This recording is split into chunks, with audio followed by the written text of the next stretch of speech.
Especially with the hair currently the way it is. It's freaking 8:20. All right. Oh my God, Chrissy's gonna fall asleep. I was in bed by this time last night. I'm waiting for your microphone to stop buffering. Okay, so that was only her. It wasn't my interwebs. All right, I'm feeling better. No, we're good. Is it me? If we're ready, here it comes. Welcome to Everyone Racers, the show designed for the world of low-dollar racing and oddball car culture. It doesn't matter what kind of Lemma Champ or Lucky Track Dog League you run, SCCA or NASA, we won't discriminate, as long as you drive it hard and built it yourself. Join us each week for tech discussion, tips, tricks, news and notes of the world of amateur endurance racing, and whether it's on the spot, hella sweet, or we're lucky enough and Chrissy gives us just the tip, we're sure you'll giggle a little and learn even less. Everyone report to the paddock. This is Chris. Chrissy. This is she's muted, everybody, and we all didn't yell. You're on mute. This is you're Jeff. on mute. And I'm mental. I feel like I should pause here to make the other pauses sound normal, but we are Everyone Racers. Thanks for coming back and listening to a Bell Huey Plus episode of our podcast. It's episode 214. The Bell 214, also known as the Huey Plus, was announced in 1970. Similar in size and appearance to the Bell 205 and 212, the 214 uses a single, more powerful Lycoming LTC 4B8 engine and upgraded rotor system, giving it a high lifting capacity and good performance at high temperatures and high altitudes. So if you're not piloting your Bell Huey or anything else for that matter, grab that bingo card. Remember, if you keep getting the same one, go to help and click on the get a new card from the file thing. I just did that tonight. Doing it. Yeah. I have too many screens. I don't do the bingo card. Anyway. So what are you working on in all those screens, Jeff? What am I working on? Well, we raced and we wrenched, and I know we're going to talk about that later. But this is the last race of the season. Wah, wah. The trombone is still in its case from the race. So, well, not for mental. So you didn't play it at the race, did you? Oh, Eric did, though. Eric did, yeah. Eric had his own. He does now. I don't know. Two trombones. Two trombones. I know we're going to do it 2 trombones. But anyway, so this is the sad trombones. This is the more than just regular cleaning and unpacking. So laundry and deep cleaning and storage and all that other stuff. I forgot to mention last week that I put a new microphone in my and speaker thing in my helmet. On last week's what you're working on. So when I did that process, I realized that my helmet is really banged up. So I'm thinking about taking all the stickers off and polishing and cleaning and just really making the helmet. I mean, it really looks like a soccer ball, like the kids kicked it around. So no, I think it adds to the X-Wing fighter pilot effect because all those helmets are all banged up. Sure. Because they're rebels. But even the stickers are like starting to peel off. Yeah. So well, it's from putting people in and out of the car. It totally is. The head hits the A-pillar when you're doing that. Yeah, absolutely. The paint job that I put on my helmet lasted almost 20 minutes before it started getting its first scuffs and yeah. So, yeah. Mm-hmm. That's about right. And you have nothing else to do in life at all than polish your helmet. Yeah, but I could do that at like midnight. That's like hey, what he's married, it happens. No. What we do with our helmets is our business. I'll polish it as much as I want. And oh boy, doing the show notes right now. No, don't polish anybody's helmet. Chrissy, tell us what you've been working on. Oh, darn it. I didn't even think about it that way. We raced and we did unpacking just like Jeff did. We tried to put it away as much as possible, washed the bajillion of cookie containers. We slept a little bit. If you get now that I am a little sick and Jeff is too. So we're going to sound really great. Totally. This is the Hangover Show. We're still recovering from said hangover because it's real. And we're rather certain we don't have COVID. What are you up to, mental? Right. Oh, yeah. Mine's all, my nose is running. So I feel fine. So I don't know what's the matter with you people. You didn't sleep in the RV with us. You went to the hotel. Yeah. Okay. Fact. All right. Apparently this is the problem. Yeah. So judging stuff, I've got 2 more wrap ups to work on. And My brother-in-law left actually just today, so we were hanging out with him. In fact, I landed on Monday, went and met him and Vicky for lunch, and then immediately proceeded over back to the house to do wrap-up filming for the Button Willow video.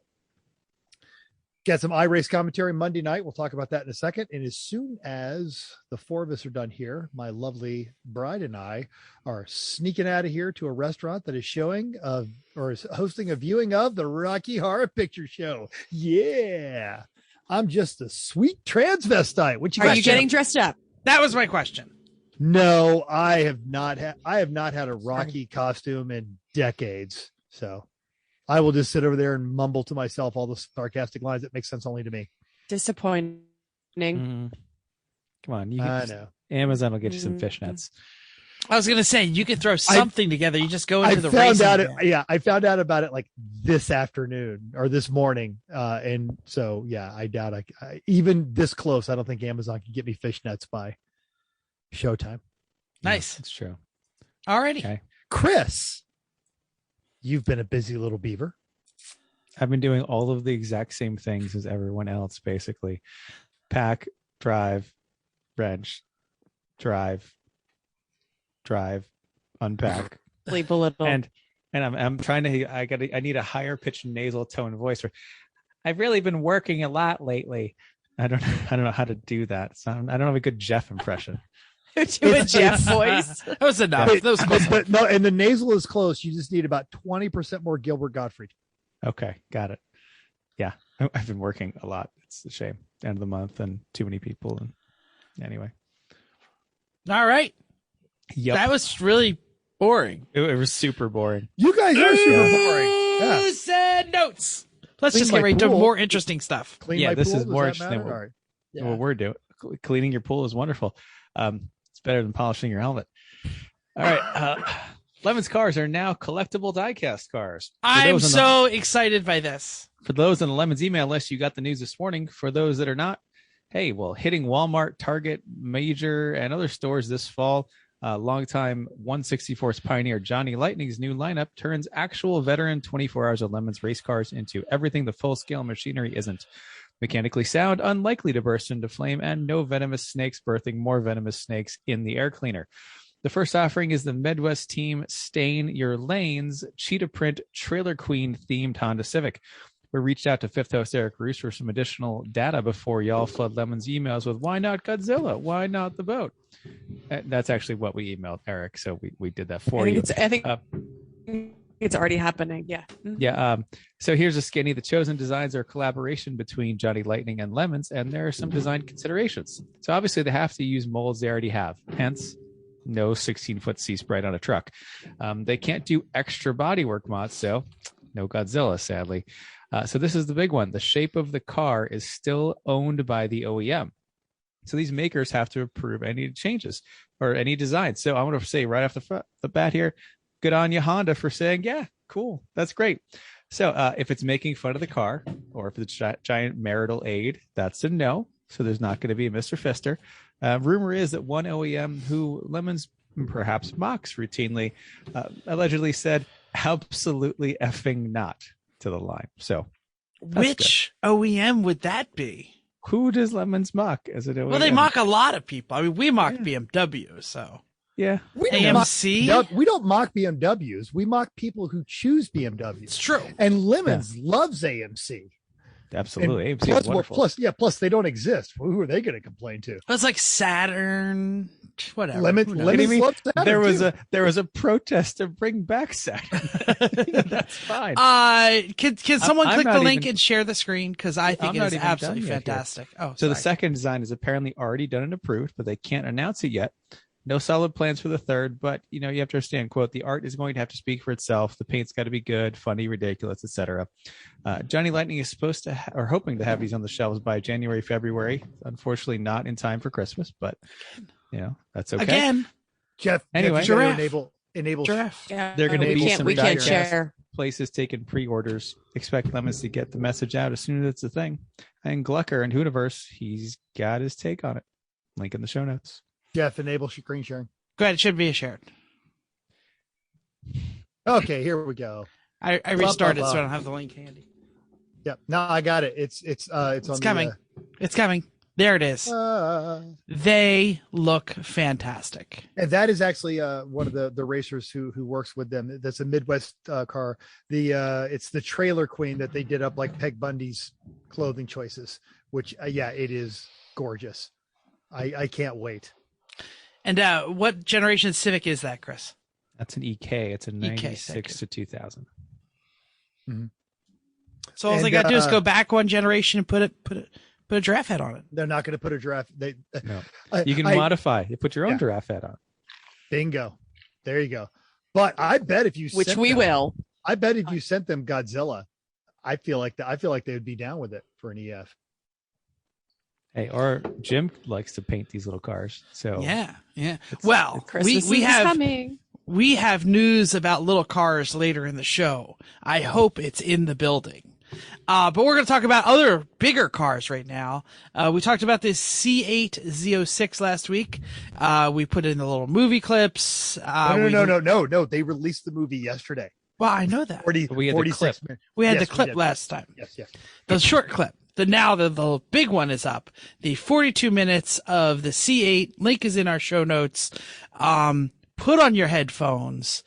Get steamy to the sound of that exhaust. It is amazing. I actually had to polish my helmet after I watched that. It's great. It's a running gag all show. Here are some details from band Brandon Gilgoogly. Say it again. Gilgoogly. It's Haggerty. It's at Haggerty. Brandon from Haggerty. 8,600 RPM flat plane V8. We knew, but at 670 horsepower, it is officially the most powerful naturally aspirated V8 in the world. I know. I'm not going to do a Clarkson. My throat hurts. The chassis is actually the same as the C8R race car. It's rolling on 345/25 Pilot Cup Sports on 21-inch rear wheels. That's a really wide, skinny tire. The fronts are 275/30s on 20-inch wheels, 8-speed dual clutch, still the only transmission available. But if you opt for the Z07 package, you get carbon fiber wheels, the latest magnetic ride system, and Brembo carbon ceramic brakes. Aero package generates 738 pounds of downforce at 186 miles per hour. It is capable of 1.22 Gs, 0 to 60 in 2.0 seconds. But the most favorite thing, of course, is the exhaust tips are tuned to send the noise toward the passenger compartment. No need to have a little speaker in your car that fakes the sounds. It's fantastic. Check it out. Link to Haggerty, but you can probably find it on YouTube also. We had the link to the YouTube video as well. Okay, we can do that. Okay. Sounds cool. On the topic of big news, Hazel Southwell at the Drive tells us the 2021 United States Grand Prix set the record for the biggest attendance ever in Formula One. The previous record was 351,000 over 3 days at Silverstone in 2019, was shattered by over 400,000 ticket holders coming from through the gates Friday, Saturday, and Sunday at the Circuit of Americas. As Haley writes herself, it's a far cry from isolating in hotel rooms and closed-door racing. And although the priority always is safety, I can't help but getting a little teary-eyed of the roar of the crowd as well as the engines. It is back. After a great weekend of racing ourselves, we have to agree. And on the subject of things we agree on, don't forget your E1R Fantasy F1 League, or you can. That would be fine too, because I'm crushing it. And it was a great race. It was a great race. It was a great race. Yeah. We listened in the car on the way home, which was, it made me appreciate the announcers' work because I could actually follow it. It was like listening to a baseball game on the radio when you were a kid, but actually good and interesting instead of crowd noise and making up that stuff. was cool. Wow. Yeah. Was the rare guy there? No. I think he might very well be banned. That's Chrissy are like, what? So last year at the U.S. Grand Prix, there was a guy who was a little too close to the broadcast booth, and he was going, row, row, row, like with his voice. and it got picked up by the microphones. Oh no, I missed that one. The version I heard is he actually stole the microphone and just started making That was what it was? Yeah. noise. And that and should a team annoy us, that is a penalty where you have to have a radio and make roar noises to your driver. That's terrible. Yeah. All right, but it was a good race. It was nice, and we listened to the pre-commentary, the post-commentary, because when you have 7 hours to drive, 3.5 hours was fine to fill with F1 commentary and stuff. Yep. So, yep, we actually missed. We were I was with Dale and Ken, and of course Kurt and Craigers and Brad and Rich. We were sampling the finest Mexican in Concord, New Hampshire. Well, that doesn't suck either. Concord. Yeah. I watched a good bit of it. This is not a French supersonic aircraft. No. Concorde. Okay. I watched on the elliptical. That's good too. 3 hours worth? No. Not even a shower, elliptical, stretching. Fast forward. I mean, sure. Really, the whole. fast. Yeah. You watch F1 in the shower? That's pretty good. I do. Because your shower's like this shower big. is big. It is. I have have a shelf. I can put the iPad like way out of the water. Really? Yeah. Okay. I hear it when I'm in the shower. I hear it more than I see it. But Chrissy's new phone is waterproof. She could totally watch it like in shower. Mine's been waterproof for like 3 generations. Too bad. Lottie freaking da. I don't care. Okay, let's talk about something exciting. I know we talked about how excited we are about our relationship with Racing Junk, but you've got to check the site out. So if you're looking for a new place to scroll endlessly that doesn't show you shaking butts, stupid people falling off of crates, or little dogs that may sit up or fall down. Hopefully you know what I'm talking about. The classified section of Racing Junk is amazing. I'm laughing because Mental put his dog up. It's true. It's a little pug or something that either will sit up or fall down, and every bones. day. That's right. Whether it's a bones or no bones day. Right. Yes. That's okay. That's what I'm getting at. They are Anyway, much less likely to steal your data than the Chinese. Racing Junk. Racing Junk's out of Massachusetts. They're not taking crap right. data. Oh, all right. So they have so many different kinds of racing stuff, but they also have all kinds of other fun stuff. So I was in the classified and started scrolling through and found that they have a golf cart section. Right now, they only have one. It is a Maze Balls custom Yamaha that is just gorgeous. And they have a boat section. So they have a bunch of different kinds of Carolina skiffs. Boring. To a Carolina skiffs are boring. Yeah. Are boring. They had multiple of them. What is a Carolina skiff and why is it boring? Because it's a fishing boat or like a crabbing boat. It's like the cheapest bathtub. Like it's a bathtub. Okay. It's actually with an engine, completely flat bottom, sides, and that's it. Like you can only go from like a dock to like pick up the oysters that are on the other side of like the water over there. Oh my God. I actually know what kind of boat that is as soon as you described it. Oh, okay. Right. Okay. So there's a bunch of them. That's why they're boring, but they also have a grudge racing airboat boat called Nasty Boy. I mean, and then they had an 85 41-foot Apache Warpath. I actually saw the Apache, and several of my friends. No, we're discouraging that, and we're encouraging Racing Junk. Right? No. Racing Junk that's what we're talking about. Yeah, but your phone that you had up care there. about the dog. Noodle the dog and Noodle the pug. Anyway, yeah. Several of my friends were flashing back to our 80s jobs. I was a dock boy in the 80s. And so you know what a 41 Apache Warpath is? Yes. So the local Cadillac dealer's son had a cigarette boat, and he was the fastest guy around until the day the 41 Apache showed up. Oh my gosh, this thing is amazing. We were showing those pictures around to a group of my friends. Okay, cool. Well, you're probably, you can easily get sucked in and just find some really cool things. Even if you're not going to buy it, it's something you might fall in love with. Share with your friends, just like I do with Bring a Trailer. So you should go to Racing Junk, and it is pretty awesome.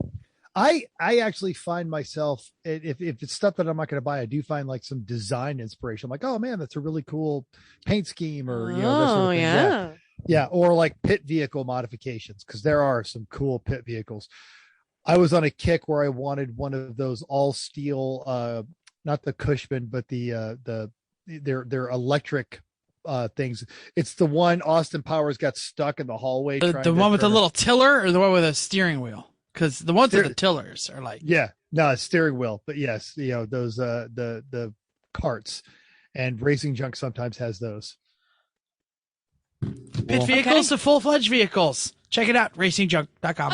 Upcoming races. Chip car is rolling Dawsonville, Georgia for the AMP. It's amped up, I know, but I'm trying to say AMP.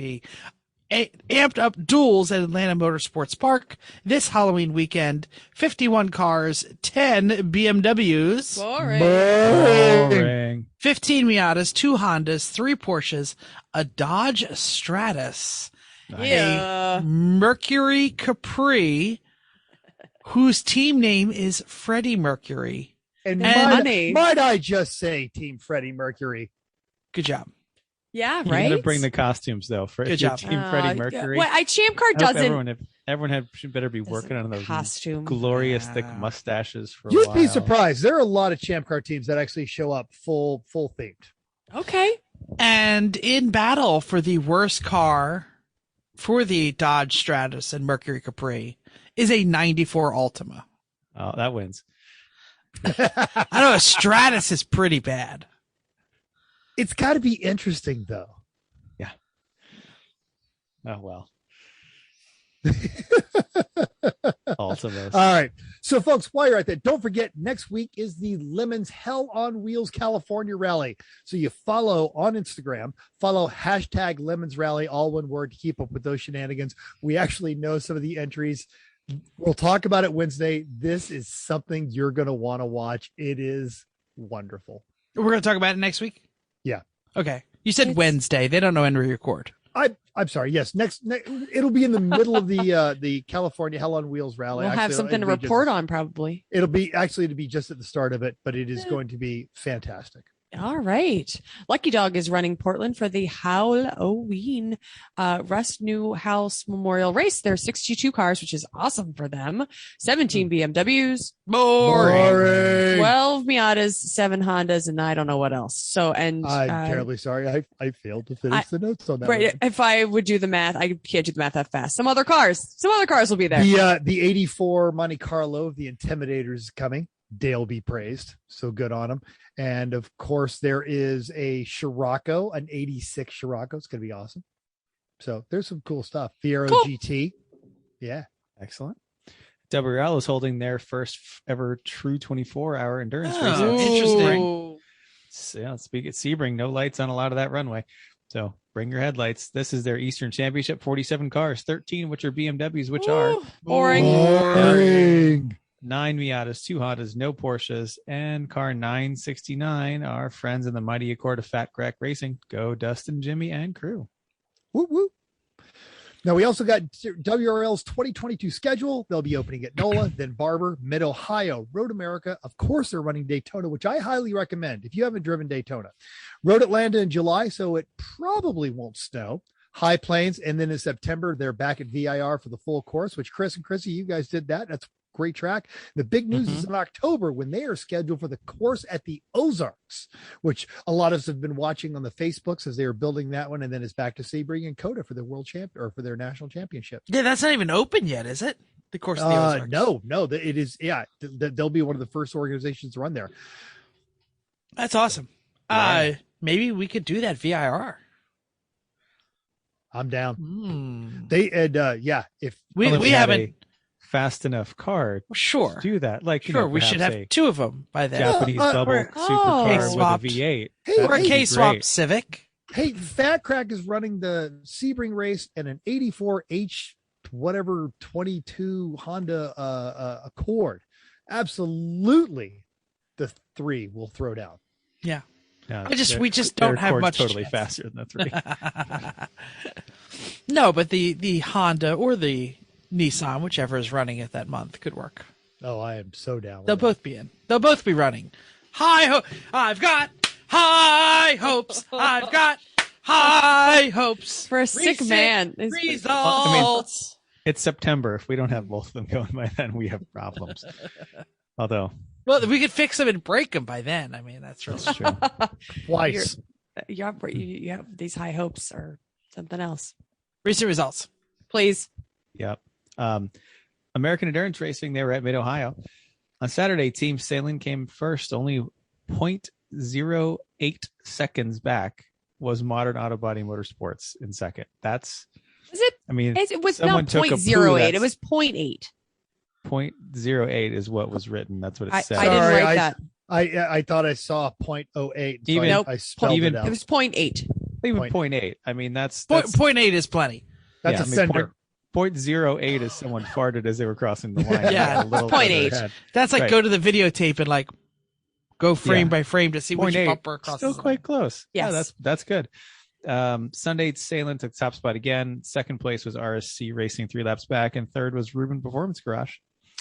Champ Car held their Frozen Rotors event at Road America this weekend. On Saturday, JSK won in their 99 Maxima. What? Seriously. Take back what I said about the Ultima. I don't know what's going on here. And this is not the first time they've won. And every time we're like, holy crap, how are you managing to get a Maxima to last? So I'm sure it's great.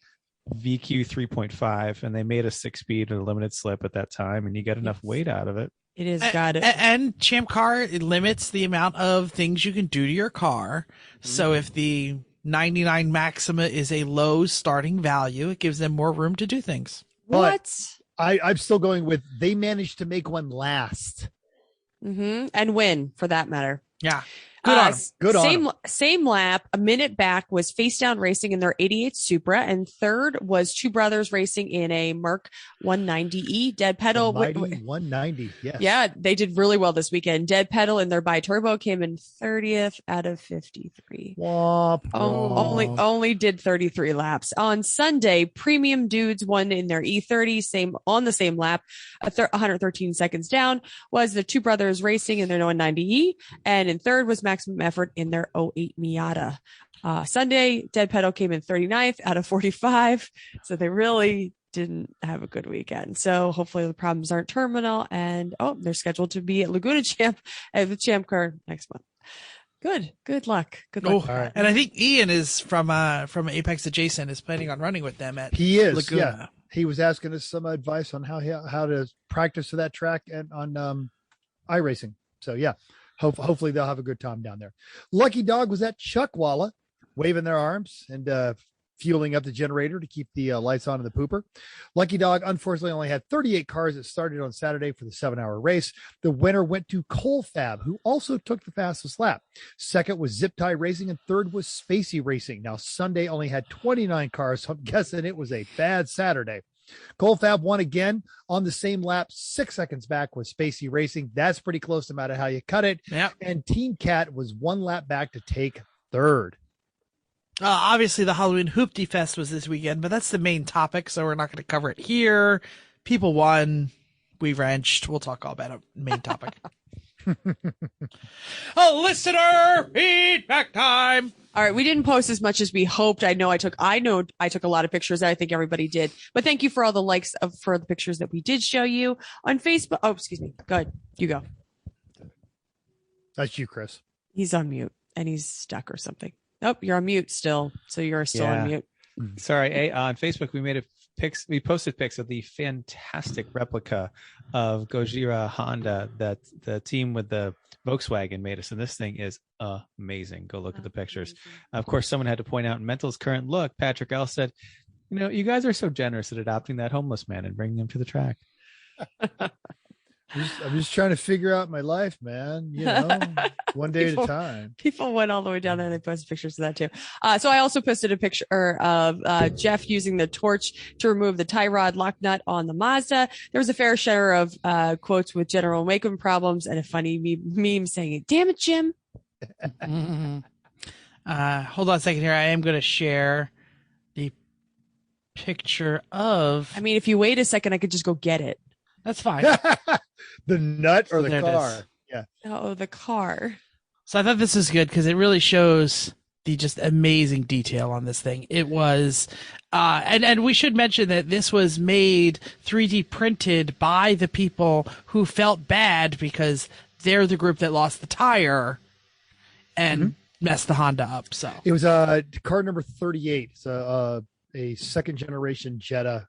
They were in contention for C all weekend. Really good They team, were actually. Yep. Really, once they solve their mechanicals, all of a sudden they are in the hunt for a trophy. Great crew just across the board. What wonderful people. Very nice. Yeah. Yeah, we posted pictures, and I did a TikTok, mark it off your bingo card, of our track walk, which we always love. We always get something out of. I would say it was one of the better track walks we've done in a while. Brandon C. said, I hope someone pointed out the best places to trail break. Don't worry, we absolutely talked about trail breaking. Our recent trail breaking episode changed the way I drove in at least 2 different turns. And I got to experiment with some different ways to trail break and things. So Chris and I had several conversations over the weekend. Good, Bethel. I actually had during BS and tech inspections, had 3 drivers come up exactly the same way. They're like, you know what? I hadn't realized that I was trail breaking, and it made me more conscious of what I'm doing. And across the board, the people that at least came to talk to me about it said that they were feeling faster and more confident. We helped someone. I had the same experience, actually. Holy crap. A car that was on the other side of our garage stopped me and said, I listened to this on the way down there, and I was in the same boat of not realizing I did it, and now I'm going to practice it. So, yep, I had the same thing. Just another quick shout out for Ross Bentley for his fantastic paper, which spurned the episode and where we got a lot of our information, obviously from reflecting on our years of racing and what he was telling us. Mm-hmm. Now, off to something absolutely not related to meat space racing, but we're going to talk about I Suck at Racing, because this Monday was the 2021 season 1 finale, the Monza Monday finale. Now, overall went to Zhao Lu, but we were at Monza for an Enduro, and he is the newest alien. But the real winner was Mr. Rogers, who was in 17th, and that was randomly picked ahead of the event.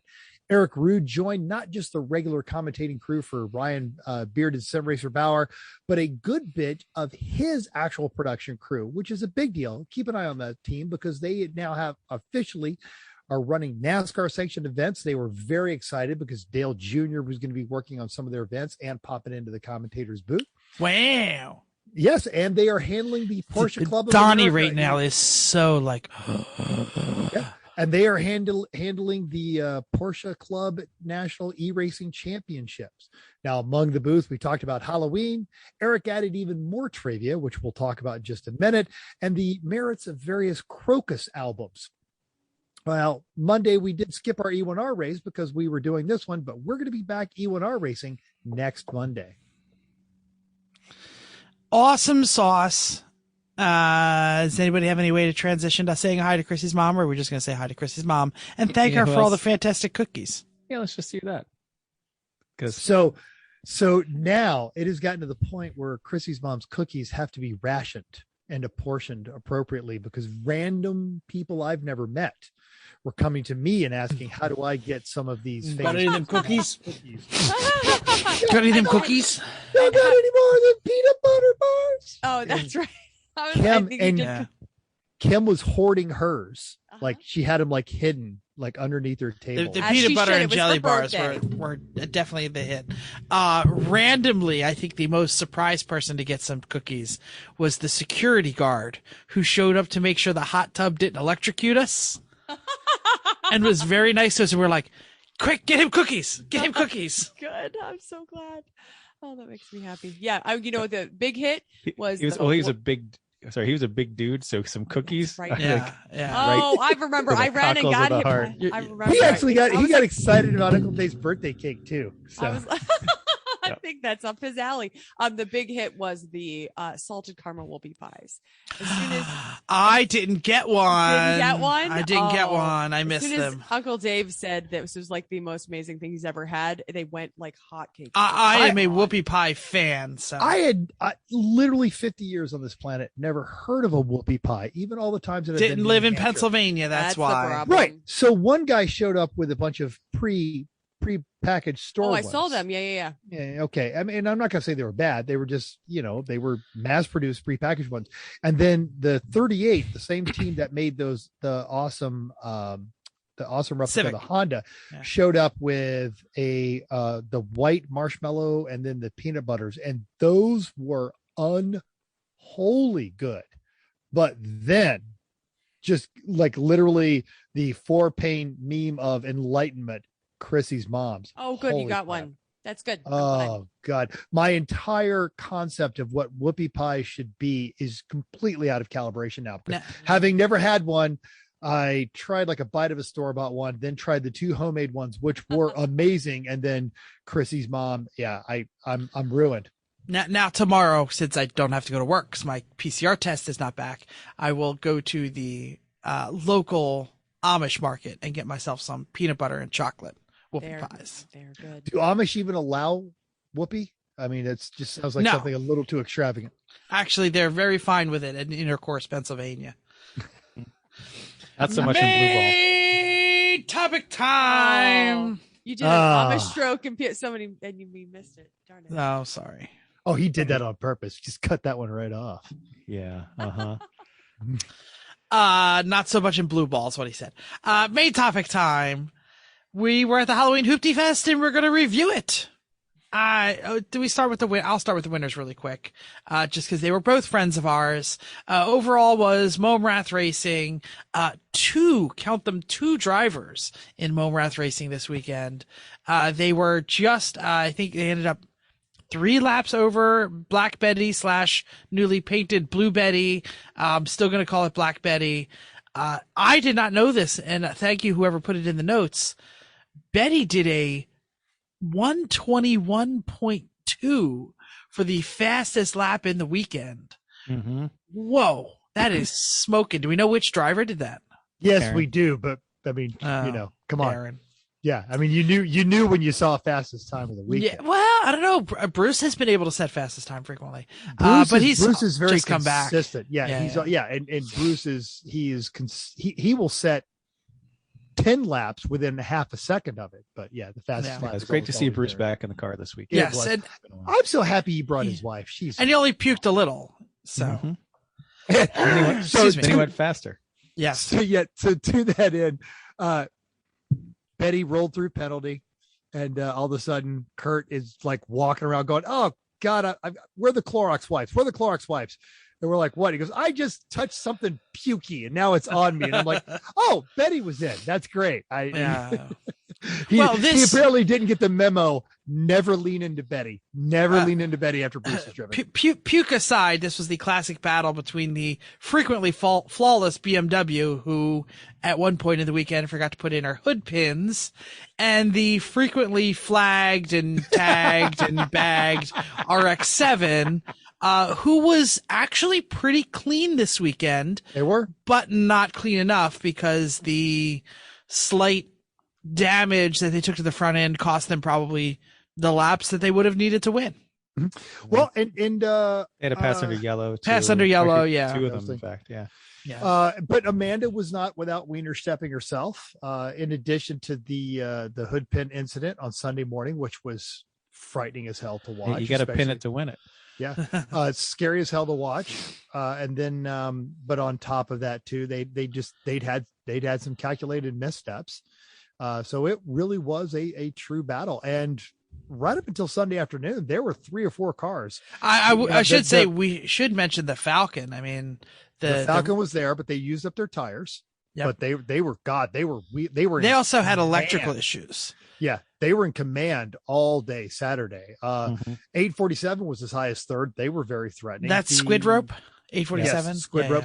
The 99 Johnson's Toyota, the older, slower Solara, the black one, which doesn't come to penalty ever, was right there, leaning on everybody. And man, one day is going to be their race. And then Cressida, Cressida fourth on Sunday afternoon at the end of the day. It was comfortably in 4th with only 1 forward gear. Yeah, man, Steve was just wheeling that thing. It was awesome. Well, what about the others? Anybody know any of the other classes? Yeah, Class B was well earned by the Rusty Tier and their Fiero. Yay! I can't believe this team has stuck with this car for this long. And twice they've won classes and gone. And they said the same thing. I can't believe it's going still, and it somehow did. And they were like 6th overall in a Fiero. Yep. Wow. Do you want to know what they have done since their Class C win? Everything. 4 times. No, they just worked on driving clean, and they focused on their pit stops. And that is enough to take you from a Class C win to a Class B win. Well, it was never not fast. It was always broken. It's definitely faster than it used to be. It used to have I think a 3.1 or a 2.8. Now that's got one of those 3500 or 3900, the newer generation of narrow angle GM V6s. The 3900, is that the high value V6? It is the high value. You got it. Where's Rude? They just, and this is where Rude, speaking of Rude will start screaming, stop trying to go fast and start trying to just go. Their pit stops are less than 3 minutes. It's just a great team. Yeah. Oh yeah. You don't get there, no matter how powerful your Fiero is, without being really clean and really good pit stops. Mm-hmm. Yep. Mm-hmm. They have no idea what they're going to do now to be in a threat for A. They'll figure it out. Nothing at all. LS. Yeah.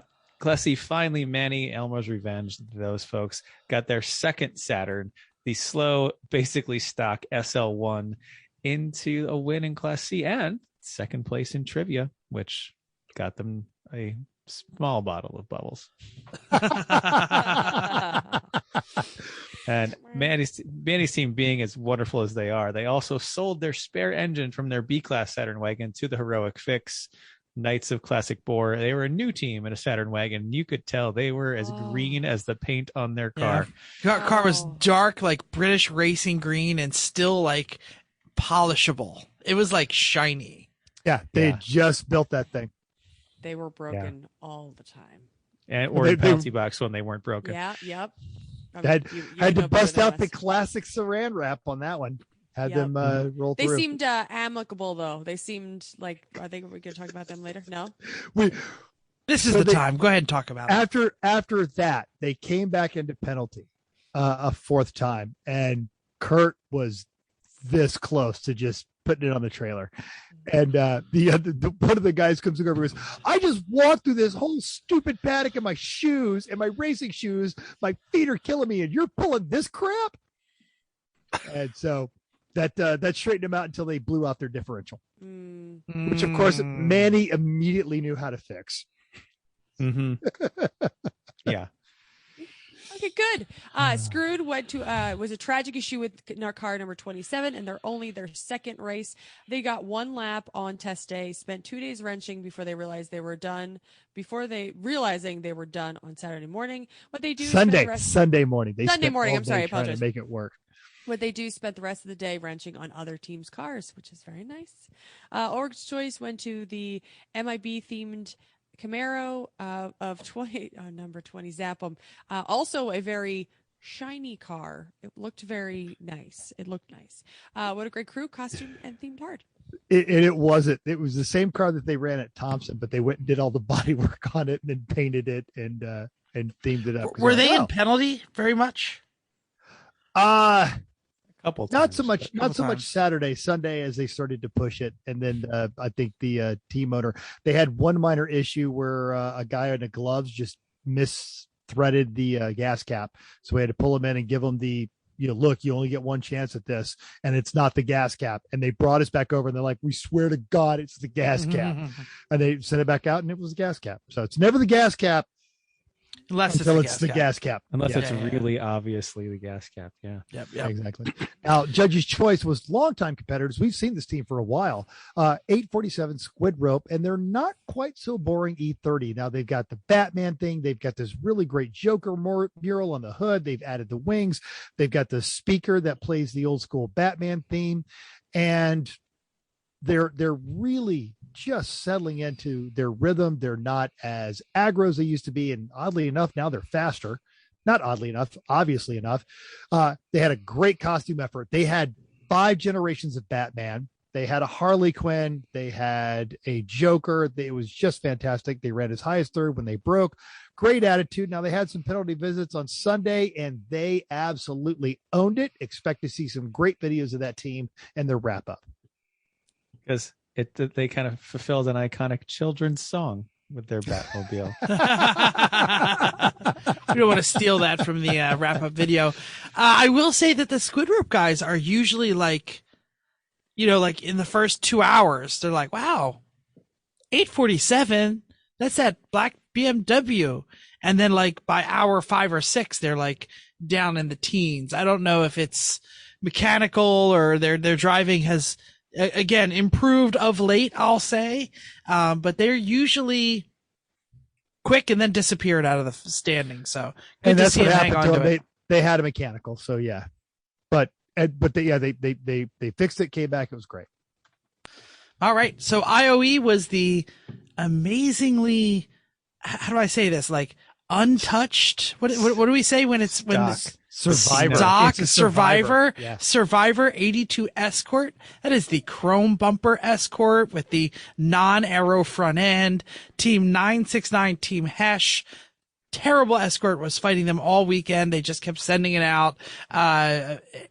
Any car turning laps, there was only 2 cars that had a slower fastest lap, yet they finished 80th out of 108 cars turning laps. So that was good for them. I was good enough for the IOE because they also costumed hard and lived in their heavy metal woo all weekend long. I mean, but that thing is such a like. You work at a gas station and drive this 82 Escort pony and listen to death metal kind of car. It was perfect. And it looks just like Grandma drove it in 1990. Yeah. You know, there's no paint, there's no theme. They literally wrap chains around the chrome bumpers to be their tow hooks. It's fantastic. Yeah, that and the 99 Malibu. It's like, well, that's the cars that Lemons was supposed to be about. That's right.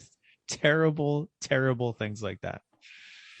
All right. So what should we talk about the actual race, about our experience? I just want to jump in on the Hesh thing. If you follow their Instagram, they were actually fighting like vapor lock mechanicals. They cut 2 holes in their hood and then glued Tupperware to it to get cooling into it. So when Chris says this is what Lemon's about, yeah. That's a modern problems require modern solutions kind of. Yeah. Are you telling me 1984 Escort pony isn't designed for endurance racing? And yet it finished. And here's all these people with, we added all this horsepower. And they're like, I brought my teenage son. He set the fastest lap, which was the 3rd slowest, fastest lap of anybody that actually turned laps. And yeah, we still finished, way above everyone. And they didn't roll. That's nice. There was a you know what? And I forgot to put that in there. So we'll talk about the regional. Does anybody know the team name? Absolutely. It was Team Ram Van. Thank you, Ram Van. Number 69. And they were in a Scion XA. They had never done anything like this before. I don't even know how they found this because they're not in any of the social stuff. And here's how we know this is the newbiest of new teams. On the side of their car, they have fixed vinyl decal of a ram having intercourse with a sheep and debated the silhouette of a ram. The silhouette. Making lambs. Lambs. And they debated extensively if this was going to be too offensive for Lemons. To which every time I told that joke, everyone busted out laughing. And yes, of course, I introduced them to Donnie and Randy. So they have a new level of what is offensive. They did, unfortunately, get off track and put the car on its roof. So that driver is banned, but Halloween Hooptiefest is rolled back another year. So he's welcome to come back because he'll have served his 365 days after that. The cage didn't move. I took extensive pictures of that for the safety crew. And actually, if they beat the panels back into place, the car's probably going to roll again. There was a Scion XB. Anybody know the age? XA, sorry. 2004. 05 to 08 ish. 04, yes. So yeah, and just I mean, you want to talk about just misguided. And so they were kind of wandering around, and one of the great quotes out of this was, I always feel like the weirdo at my job, and here, man, I'm not even close. Naturally, so they spent a sizable portion of Saturday night hanging out with the Half Dan and the Limitarians. That's great. Who gave them collegiate level education on what this entire hobby is about. They had a great time. We all just loved them, and they were just willing to learn anything from anyone. It was fantastic. Nice. Also, All right, they're like 18. Maybe. yeah. One of them's in his 40s. The guy that rolled, but yeah, like some of those kids look like they were 12, but no, they were I all was yeah. going with 18 as conservative. Yes. I'm not entirely sure one of them wasn't, but yeah. All right, Cool. our experience. What do we want to talk about? Was there any Let's go chronologically. chronologically? Sure, let's do that. We rolled it Thursday. Everything was cool. Betty turned blue. Fantastic paint job on Betty. True. Yes. It's They about are- time Betty had a retheme, and I think it's on brand. Good It's excuse. original. It's Yep. fun. Yeah. For those who It's aren't a there, towel. Betty is now Towley, right? Yeah, blue with white stripes and eyes and little hands, and I hand cut those hands.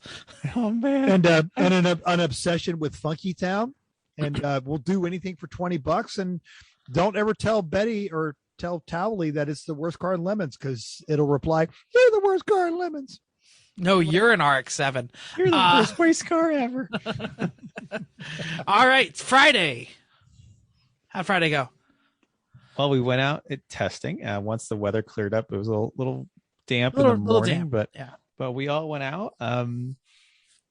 Got the tire pressure set because they were a little cold from the change in ambient temperatures. Got those set some good times. We're using an Apex Pro telemetry system that we have stolen from Bill and promised to give back one of these days. But it's double-sided taped really well to the dash of the Mazda, so like I was afraid of breaking it when it would come off. So I'll just leave it there. It's fine.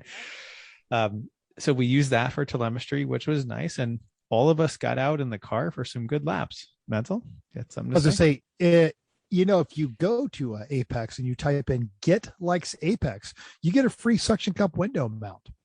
Great. Well, Git didn't have any of those to give us, so they taped it to our dashboard. And they did it, so there's that. Yep, that's fine. I thought the car felt great. The new trans shifted wonderfully. If you really did something weird, like to put it in second gear up the hill, you could. It clawed for traction and did well. It was a little loose in turn 9, which is surprising. That's the only place it would really ever get loose for me. But I thought the car seemed great, so I handed it off. I think just about all of us got loose in 9, right? I mean, yeah.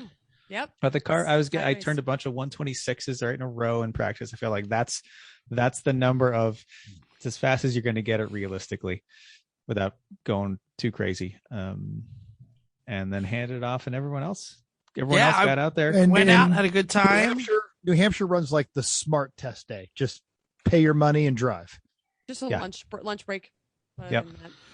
Yeah, I went out, did some 129s back to back, did a bunch of 30s, felt good. I did have goals for the race. I was trying to reset myself back to like endurance pace. I mentioned after the Thompson show that I had driven a little too hair on fire and burned way too much gas and probably wasted a little too much tire and a little too much brake and everything. So the resetting of making sure I'm taking care of the car and doing everything I can. And it totally did not hurt my times at all. I thought my times were right where it needed to be.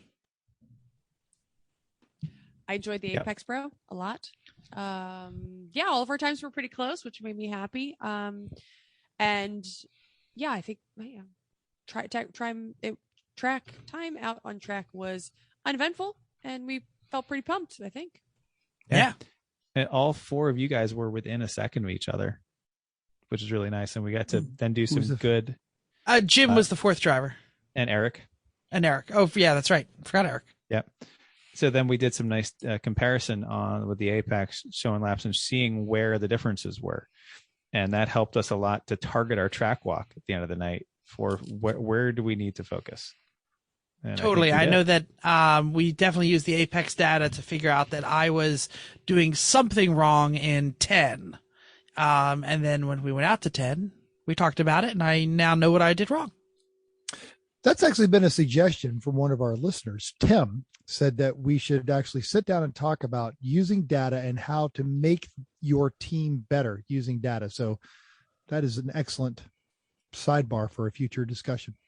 Yeah, the data visualization of the Apex Pro is excellent. If only we had like a YouTube channel. Yeah, that'd be great. Friday. What else? Friday. Judging. Judging. We did our theme. Our you theme talk wasn't to the judge first. Yeah, we can hear how is judging in general. Then we can talk about the thing we did. So there's always this odd kind of, flavor to each region. You've got the Gulf region, the Midwest drivers are always really good. Sometimes we get very bored. Eastern tends to be a little aggro, but I was really happy with how many teams came into there with a great hard theme. Amanda and the Momrath crew even all dressed up. You had Towley come in there with Towley. And it was hilarious because Towley is there in costume with Dale as they're doing a technical inspection. Dale's like, "Where's your battery cutoff?" "Battery cutoff's right over there behind the cool shirt." It's like he can't help it when he puts on that costume. It's not just him, it's anybody that puts on the costume. The problem is that your throat, besides your throat hurting. Maybe that's what did it to us, Chrissy. You weren't doing in Towley impressions. I was in Towley. Were you? When you do Towley too long, your throat really starts to hurt. So it's a real thing. It's like a Towley syndrome or something. But across the board, so many, and this is, maybe it's because it's New Hampshire, maybe it's because of Halloween Hooptiefest, but just everyone really, really did a great job theming. Really happy to see us kind of get back to that core element of this is fun, not competition. So I loved it. And the bribe game was on point. So good on everybody on that one. And of the themes, the most topical, I would say the most current theme, and this is, it on the surface could seem admittedly biased, but I was not alone in this assessment. The most topical and current theme was, in fact, the Squid Games theme presented by, what was that team? That was us. It was you guys. That was us. It was very well done. And as a sacrifice for her art, Chrissy took a dong to the face. Like really hard, and Bobbin felt terrible about it because it happened to land when I fell on the ground and hit my head on the concrete. But we did a pretty good job. And I just want to put up a picture of the Towley because some people may not know exactly what we're talking about. That is Towley the car with Towley the costume. Notice the cigarette, we'll call it, sticking out of the face. Yep. Towley's great. Want to get high? So we pulled our costumes together on Sunday of last week. We purchased and made it happen. There's parts that you guys didn't even see at judging. We made the slap game, and I had brought a whole bunch of marbles that we played all weekend. So we played all these things, but we figured judging needed to move cars along. So we just did the red light, green light in judging, but we were prepared for everything else. That was the one that if anybody has seen any of Squid Game, they got that far at least to see that. And plus it was fun to have Bobbin be the red light, green light lady and throw the dong at us. And top-notch job on Eric for all of the square Always. And the circle and the triangle mask. Well done. I know. Yeah, Eric it ended up themes really well. It's great. Yeah. And that was put together quickly. Yeah, and I loved how the numbers suddenly took on meaning because, of course, you had 41 and 141, 42, and 42, and then 71, as they went through all of and 71, as they went through all of the numbers, one person recognized that they almost let one of the nicest numbers go. I know. Got it at the last minute. I made the numbers. That was me. And that's why it was on my shirt. But the sweatshirts actually turned out really nice. So anyway, we had a great time. I'm glad it was topical. People knew what we were talking about, and we had a good time with it. Bruce was really upset that we didn't have cookies that we could cut out. And I was like, dude, we've done everything else. I made money that said money and put it in a Makita box so we could present it to you guys. Which, if we'd have known, Donnie would have shown up with the stacks and stacks of Hollywood hundreds that he had. That would have been together. That's fine. I like the money that says money that was a piece of paper ripped up. Yeah. And I went up to, we'll just put this in the category of scaring the straights. I went up to some random team that was behind us, and I said, your car is really crappy. Would you like to play a game where you could win money, and if you lose, I get to slap you? And he was like, who are you slapping? He had no idea what I was doing. I was like, come on now, people. He thought I was stepping to him. Yeah, because you're super aggro, Jeff. Yeah, exactly. Every time I look at Jeff, I'm 90% sure he's trying to start a fight. But we have not literally freaked out other Lemons racers, I think, since it's been a while. the SM theme and the shark and Fantastic Shark. So. Or the producers, but yeah. Because everyone's like, wow, it's really well done, but I can't believe they did that. That's what we were going for. Yeah. Just wait. Let's talk about the race. Saturday green flag. Actually, let's talk about Friday night. Friday night, sure. Friday night was the barbecue / potluck. We had a great track walk. Track walk. Oh, track walk. Do the track walk first, then I'll do the barbecue. And we brought a lot of people with us. I caught you guys into turn 10. There was like 50 people. It was the Forrest Gump scene where he just suddenly stops. Piper. He just suddenly stops and goes, I'm kind of tired. I'm going to go home now. We had all kinds of people. People that came over to us early in the day and said, are you doing a track walk? We want to come with you. So we said, well, okay, let's do it. Yeah. So I'm glad we did, because we talked about a lot of things and that was very helpful. We had a great track walk. We were there till basically sun was down when we were back in. All the lights were on. And so it took us a long time. We actually tried to go a little bit faster than sometimes we usually do, but track walks are just so great because you can walk and we scuff and we lay down, we turn around and we do all these things to just get such a great picture of the track when you're going down something at 65 or 55, or if you got these people behind you, you're not noticing the banking or the angles or the loss of camber at this part of the corner, and you do when you're walking. So yeah, we had a great time. So if you manage a track, just give the teams an hour for a track walk. 90 minutes would be better. 90 wins would be better, but whatever you can give up. But I feel like it really helps from a safety perspective and an enjoyment. Everyone gets to see where the flag stations really are there and things like that. Yeah, absolutely. We didn't really fix anything in the car that night because everything was fine so we could tell at least. And we swapped wheels and tires and checked it over. It seemed okay and sent it. And then we ate port burgers and got in the hot tub. And we kind of missed the potluck barbecue because we were track walking, but I will mention that Brian Hirth, who can frequently be seen wearing a pumpkin or a chef's hat on his head, he organized and brought his little backyard pizza oven, which everybody said was fantastic. Looked like they had a decent sized crowd. Wasn't huge. I think the potlucks do better on Saturday night than they do on Friday night. I'm going to make that bold statement. Alex had to have a lot of promotion too to really be effective. Yeah, I think it was kind of thrown together short. I want to say last minute, but shorter time frame. And I think that is one of those. In the past, when it's been done, the Button Willow race, the Thompson race, you make it look so easy that someone just goes, "Oh, well, if I just send out an email that says potluck, it'll happen." So, and this is if you're thinking about hosting a potluck at a race, absolutely go for it. Start a month ahead of time. Build a Google spreadsheet. Before that, it takes a lot of work, and it will go very, very well. And Lemons people are willing to help, but it's not easy. I think Brian had a different theory. I think he wanted to feed everybody pizza.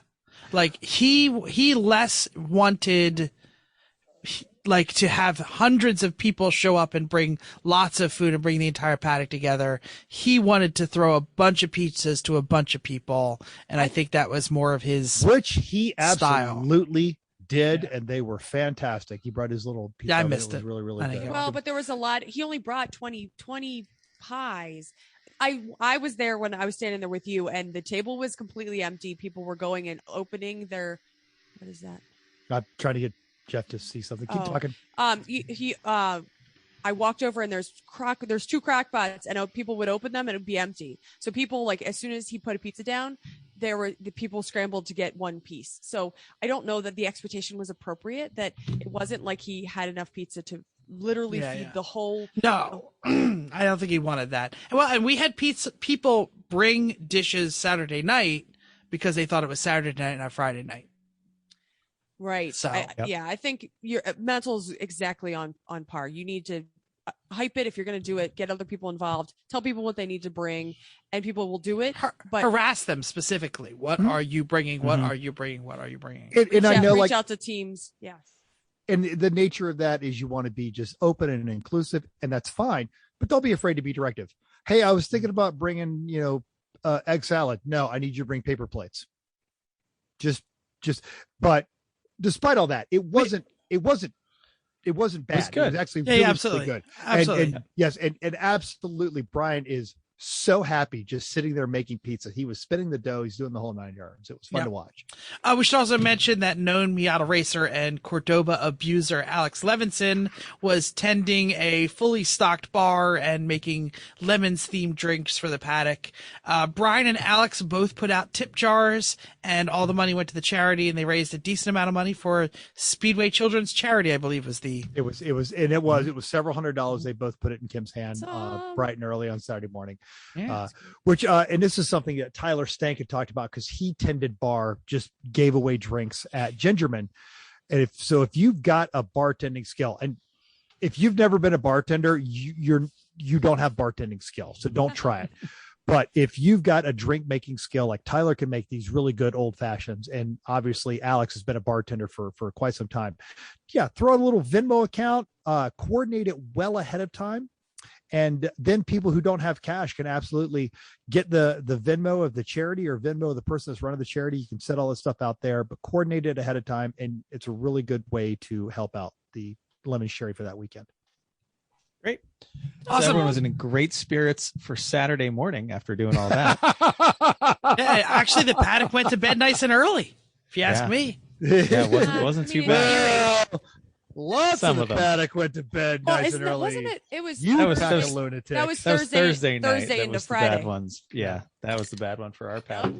But anyway, Saturday, Eric started off. He was out there for 45 minutes, and he came in. We got Jeff in the car, and Jeff, you did your planned 80-minute stint, because we were running 5 drivers, shorter stints, casual racing with friends.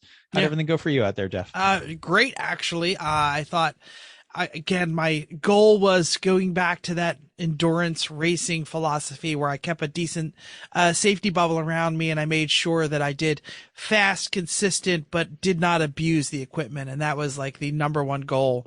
Get back to clicking lap after lap after lap that I could do all day. And I could have, I could have done 4 hours if we had fuel for it and the team for it. And I think that, I just don't think that I could. I'm trying to put this in a term that most people get, is I felt more like I was driving like myself, and the lap times were coming down and everything was doing well. And I really just, you when you get into the flow state and you just see all the things around you happening the way you want it to, and everything works, everything worked. So nice to hear. I got in after Jeff. It was fine. I think I could. I was just over braking in one. I think I see. Oh, Chrissy, don't make me say that I was perfect driving. I was making lots of corrections and moving braking points and trying different ways to trail brake, but I had the wherewithal to experiment. Sure. Yeah. So that's good, though. You should be doing that, especially on a longer shift. Do that. You can't just go out and do it the same way the whole time. Like I do the same thing. I'm changing stuff all the way. Sometimes it makes things happen that I don't want things to happen, but experiment, try things. Yeah. So my stint was fine. I was midday. I was fast enough. I was still within times with everybody. Could have gone faster, could have done things a little bit better, but for the most part, it was a fine stint. I had a fine time. Then we put Jim in, right? Yep. Right? And Jim was out for about, say, 45 minutes, close to probably around that, when he said, so the car veers when I hit the brakes and the steering wheel's not straight and I hit a curb. So we bring the car in. I feel like that report that wasn't necessarily in chronological order. It was about how that's about right. Yeah. Yep. Pulled it in. It's definitely steering wheel's not straight. Okay, we're looking around for stuff, and we see, the left front ball joint has come out of the lower control arm. It was a pretty fantastic braking. Yeah, it was a major. It didn't come break. apart. It just, the ball joint slid out of the control arm, so it was kind of being held up at the top by the pinch weld. So it was loose. You'd grab it, and we can move the wheel a couple inches.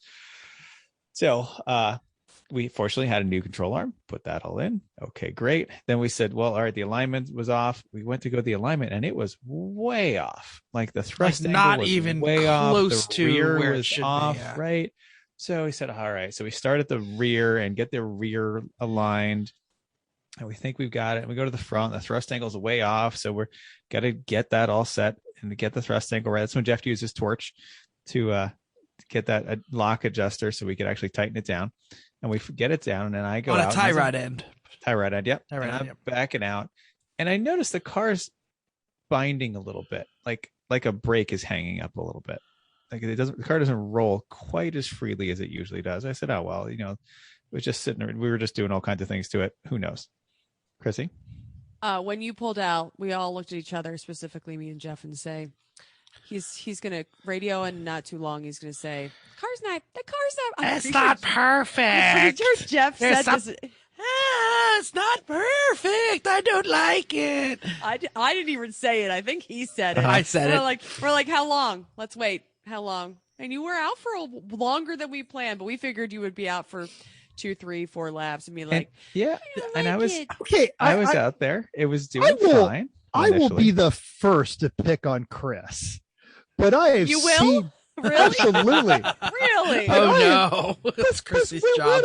Where did this whole the car has to be perfect if he built it? But Let me roll my eyes. I have seen this guy wrestle some absolute garbage heaps, one of which I prepped around a track consistently. But he's fighting garbage. His car. It's the car that he built prepped and it. knows. Yeah, he prepped it. And let me just say that wasn't going to stop him. It wasn't going to make him not set fastest lap. He was just going to get on the radio and bitch about it. That's what we were expecting. Or he doesn't even have to get on the radio. I can see in his brain that he's saying, "I don't like this. This is not good. No." And then until it's bad enough that he can't do it, and then it comes in. And I think this is less of a comment. No, it's a comment on Chris, but it's equally a comment on how whacked the suspension settings were. Sure. Like he's not wrong. Yeah. It's just that the suspension settings. What did we have? We had like 3/4 of an inch of toe out at one point. We had a 1/2 inch of toe in. The thrust angle was not even landing anywhere near. Like it wasn't even on the back, gauge, right? Yeah. Yeah, Jim had to put his shoe next to it so you could see where the laser was. We did some major adjustments to try and get it back into spec. So I had 8 laps. I did set a fast lap during that time. And then the car had the last 2 laps. So the car was getting notably worse. Like notably worse. Perfect. Worse as like loose, twitchy, just acceleration, inconsistent. Like it was doing strange things and it wasn't handling the way it's supposed to. So I bring it back in. And I was like, just check it. Something's wrong. And we go, Jeff starts grabbing wheels. Front wheels are fine. Goes around the left front wheel, right we front wheel. We assumed it was the front because that's what Jim hit. Yep. Right rear wheel, all fine. And then finally someone bothers to look at the left rear wheel and grabs it and it goes like clunk, clunk, clunk, clunk. Wasn't that Kreger's? Didn't Kreger's walk over and do that? It was Jeff. Oh, okay. It was Jeff. And then we showed everybody. Turns out we cracked a hub all the way through. So the part that the lug studs attached to was not attached in any way, shape, or form to the rest of the wheel bearing. It went like this. And later on, one of the guys from Lamino's team comes over and says, "Oh, that was your left rear wheel, right? Yeah, I could see that when you're driving around. That wheel's moving all over the place." You could watch it. Yeah. Speaking of which, Lamino did quite well this weekend. Actually, got his car to run. Yeah, he did, and he only had surprise butt sex once, which is great. And he was the receiver. He was. And that here, was, let me show this quick little video here. All right, you can see what you're seeing is actually the wheel is completely off. The brake, everything is off there. This is literally just the hub where the wheels mount, and Jeff is wiggling this, and it is easily moving 1/4 of an inch. It's the hub flange is not attached to the wheel bearing anymore. It's not falling off because it broke at a taper. So fortunately, it's not coming off.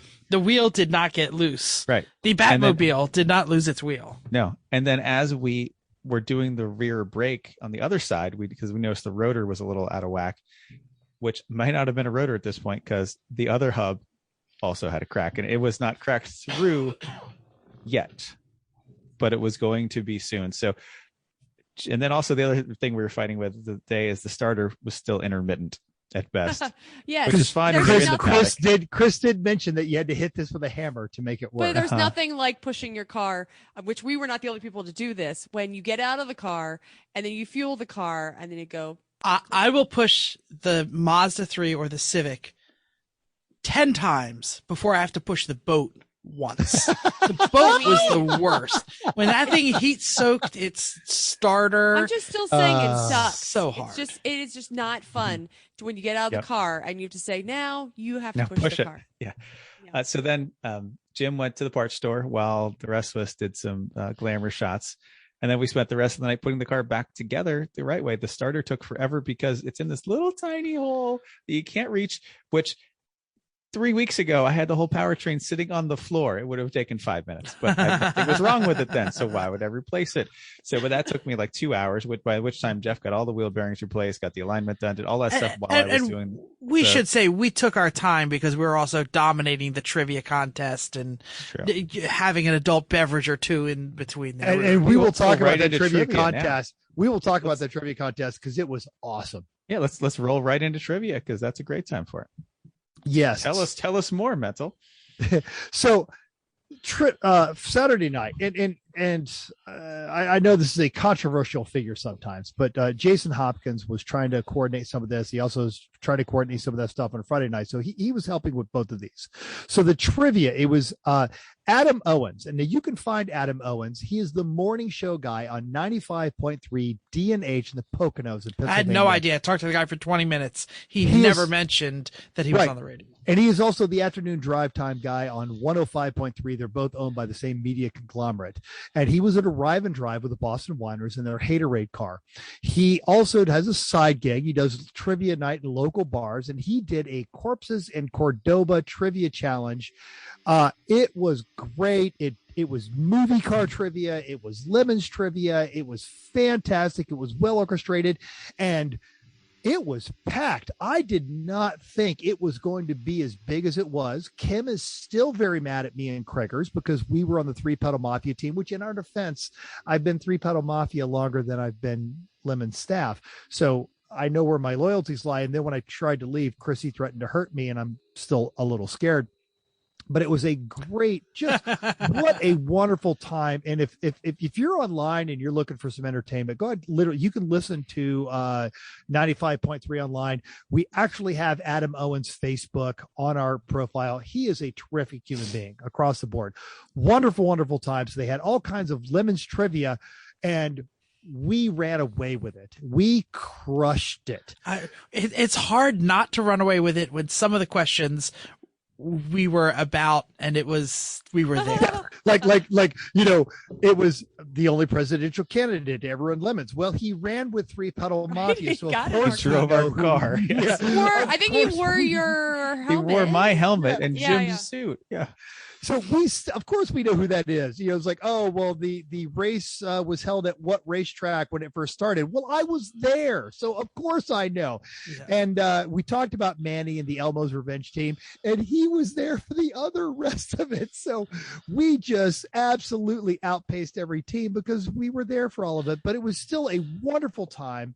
And highly recommended. We're actually in negotiations to try and have him on the show for a trivia episode. It's going to be fantastic. Yes, we're going to figure something out, and it might be the 4 hosts against each other for some.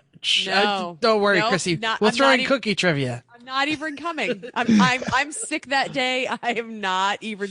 I did not get. I got Chrissy one can be question. the hostess. She could be the hostess. They give her the question. Vanna, I got the Vermin Supreme was the only question I think I got right because he drove with us. I literally didn't know. Well, the best part is we were over answering the questions. He was like, what did Mad Max drive? And he only wanted Ford Falcon, and we're like, no, it was the Ford Falcon XB. And afterwards, he's like, I'm reading these answers, and I was prepared to give you guys a lot of leeway. Then I started reading the detail, and I'm going to look at all of you and say, nerds. Yeah. Because there were several teams that went into great depth of the explanation of the car. Yeah. Oh, boy. So also, Elmo's Revenge, they were second. It was hilarious. Cool. Yep. I guess we'll move to Sunday Yeah. race. Cars back together, best we can think of, and went racing. Who started Sunday? Jeff, you started. I did. I started Sunday. I think I did another 80 minutes, right? I don't know what I did. No, you Or were, more. it You was did it was almost 2 hours because Okay. we were doing 4 drivers that day, and so 7.5 hours, 4 drivers. It's an hour 45 minutes. Yeah. I definitely used every ounce of fuel in the vehicle, and like I said, my 80% tranquilo driving did very well. The only frustration I had was what I really found, and some people said that the driving was really bad. Some people said it was really like crashy and like I saw a lot of people who didn't have enough racecraft, and it was very annoying to watch people race side by side, door handle to door handle, and neither of them can get by the car in front of them. And they don't know that I'm behind them, and they don't realize that there are faster cars on the track and giving leeway. So the Mazda's got headlights. Flash your headlights at them. you know what? I didn't even think of that. I could have done that. Don't think I haven't. Yeah. So that was really poor Glenn was out there in his S10 blowing so much oil smoke. I actually got so much oil covered on the windshield. And Chris, as I changed, Chris was like, the windshield washer bottle is still in there. I was like, nobody told me I would have cleaned the windshield. You helped build the car. I don't remember what we took out and what we left. Yeah, I was going to say. Yep. Yeah, and this is the thing. And this is the difference between a newbie Lemons build and an experienced Lemons build. Oh yeah, I'm leaving the air conditioner. I'm totally leaving the heater, leaving the defroster, leaving the wipers, leaving the washer bottle. Yeah, no, it's great. We're gonna leave all this crap. Did anybody talk to Glenn? Was his truck like dying or? Oh, yeah. Why? Yeah. Oh, the blow by was amazing, and by the end he had 3 psi of oil pressure at idle.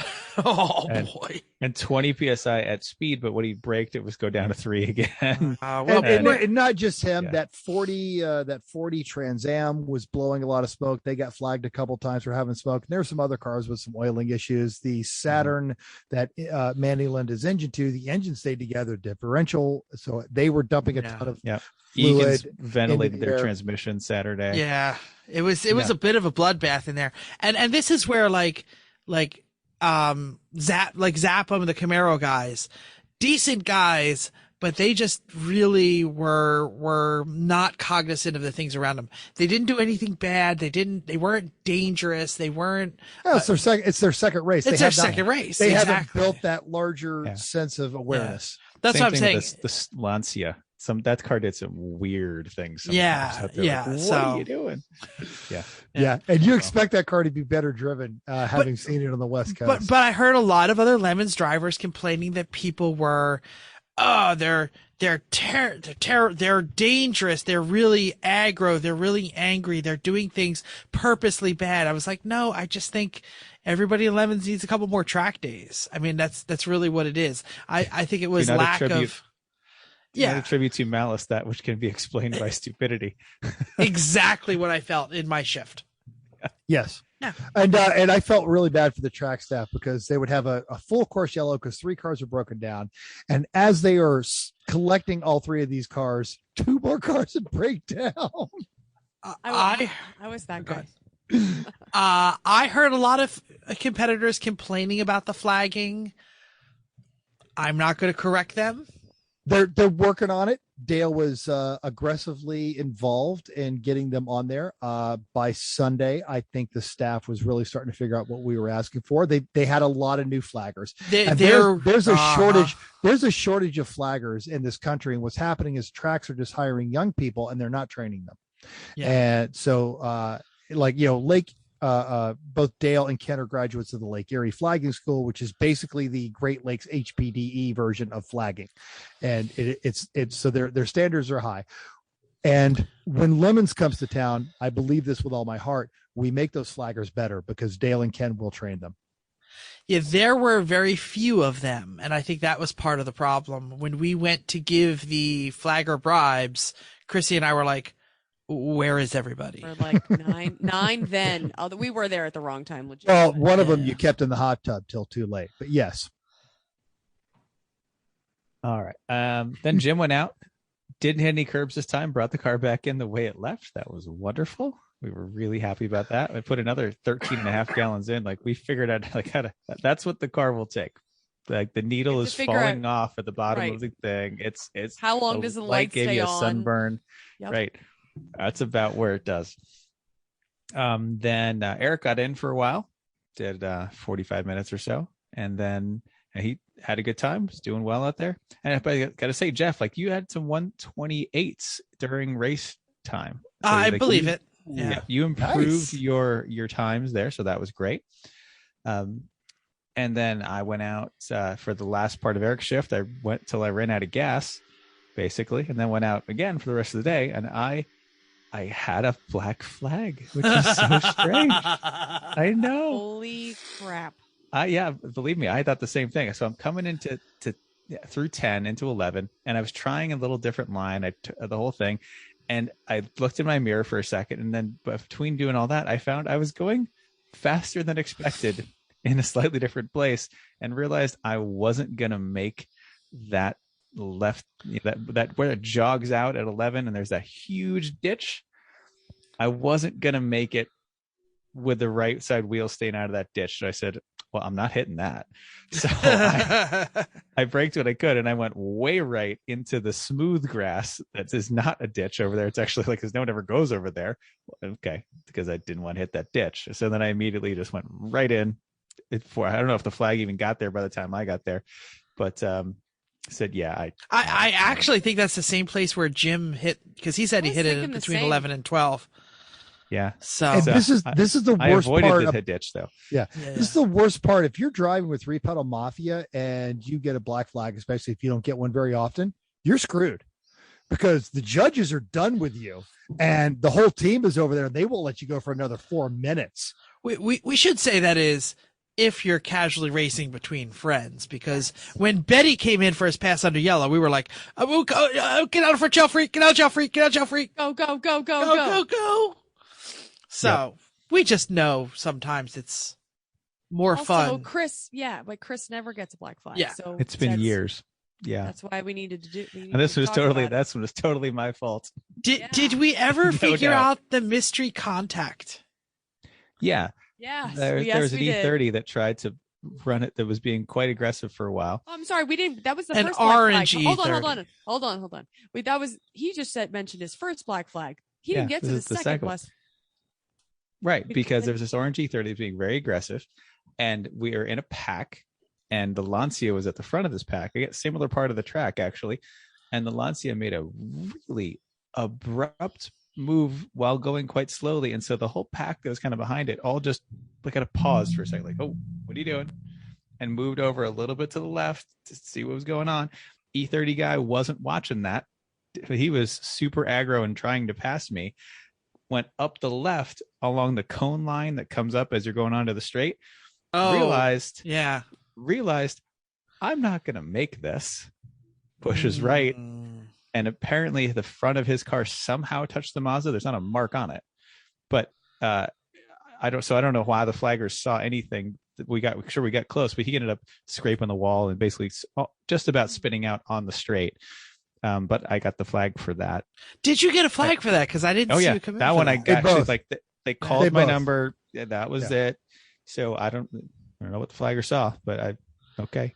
They both got a flag for that one. Yep. Yeah. Well, I mean that's contact. That both are. Well, I saw the E30 spinning in my mirror, and I said, "Was I involved in that? I don't know." And then I had one of those moments. He sat there for 30 seconds, going, "Well, I don't know why I'm here." And Craigers was like, "Really?" just no inkling. And the wall? eventually he's like, well, I got kind of close to that some white car 41, and then here comes Chris. He goes, oh wait, yeah, no, that was the car that I hit. Oh no, that was the car that I hit. Oh, it's all coming out. Okay, yeah. Oh, and their teammate who came over and he was like, don't listen to him. He whatever he's saying, he's like, he's sorry. And he's saying this to me, not even to Chris, because I came over and started yelling. And then I was, yes. Yeah.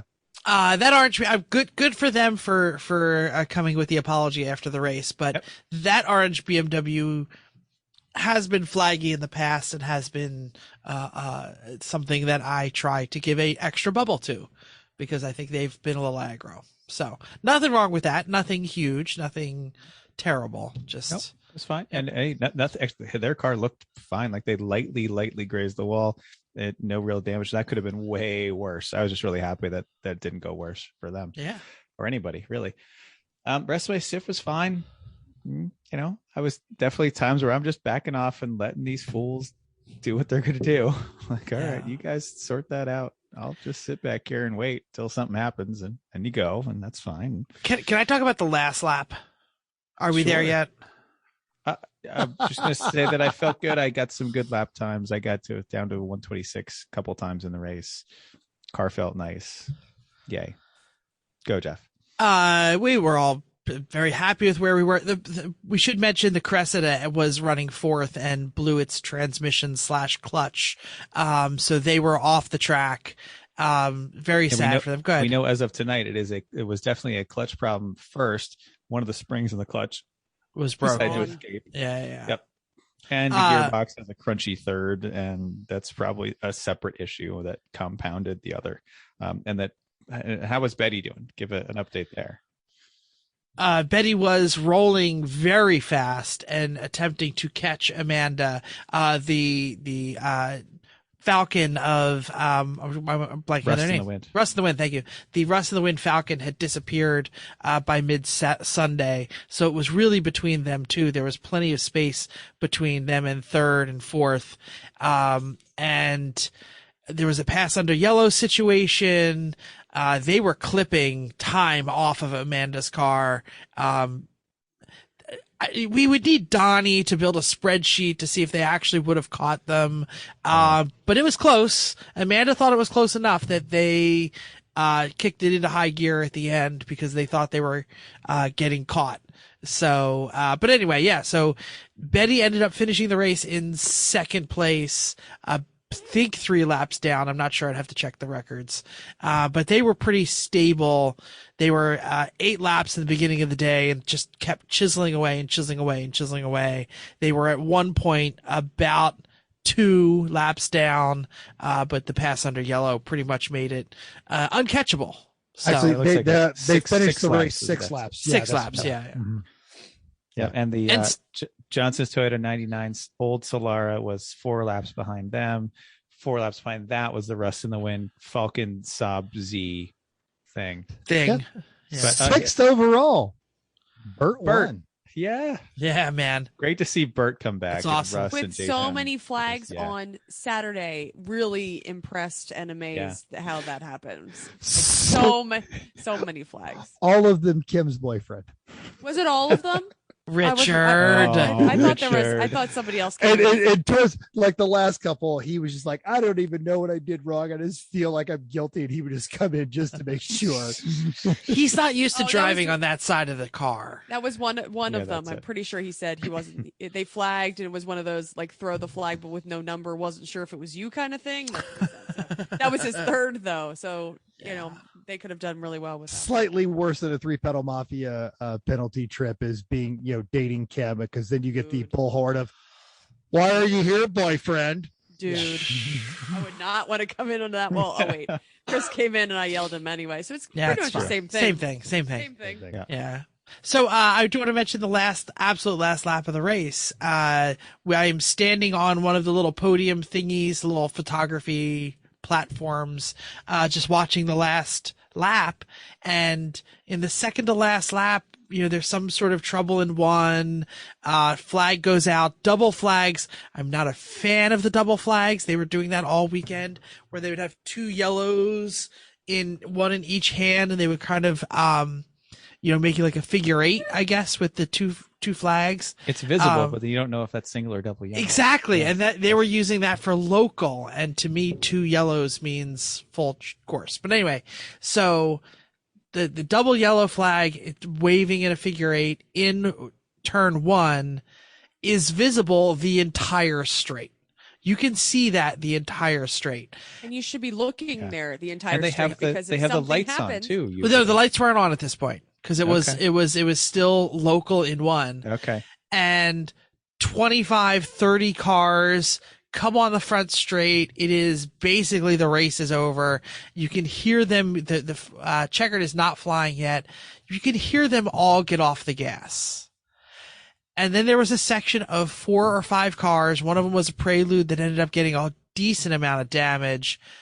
And they were passing the green Firebird, the Zappa Firebird, and they all just stayed on the gas the entire time. So it was a group of about 4 or 5 cars, depending whether you count the Firebird, Camaro, whatever it was or not. And one was piled up. It was a parking lot past start finish, and they just went full speed right into the traffic. Lots of contact, and I think it hit the wall. Car is extremely damaged. And it was just like, I was literally shaking my head because I said, I saw it, that it was going to happen 5 seconds before it happened. And there was 100 yards to get off the gas. So I feel bad for them and the people they collected because they really bent their car very badly at the very end for no reason. Keep your head up, everybody. Yeah. It's a shame to crash your car when you're trying to get 27th. Yeah. And what did the track do?